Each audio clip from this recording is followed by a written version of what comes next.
আসসালামু আলাইকুম ভিউয়ার্স, আশা করি সবাই ভালো আছেন। আমিও ভালো আছি। আজকে আমি আপনাদেরকে একটি তথ্য দিতে চাচ্ছি। তথ্যটি হচ্ছে যে আমাদের চারপাশে ভেজালে সব কিছু ভরে গেছে।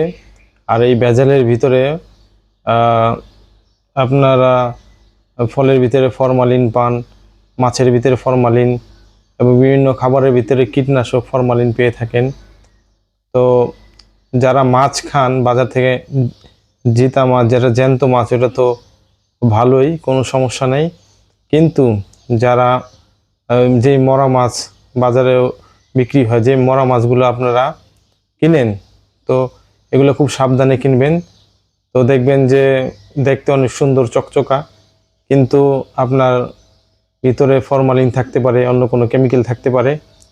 তো এই জন্য এই মরা মাছ বাসায় যখন নিয়ে আসবেন, নিয়ে আসার পর আপনারা, আমরা সাধারণত সেরকা, আচারের ভিতরে সেরকা দিয়ে থাকি, সেরকা বলে থাকি, বা এটা অ্যাসিডিকও বলে।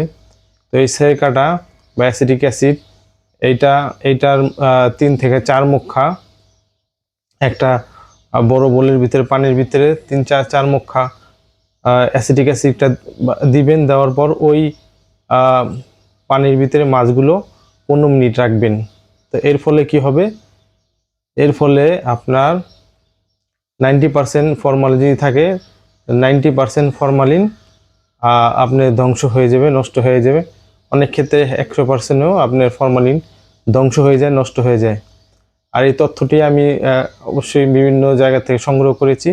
আপনারা যদি যাচাই করতে চান, অবশ্যই গুগলে সার্চ দেন, তো তাহলে অবশ্যই আপনারা এই তথ্য সম্বন্ধে জানতে পারবেন।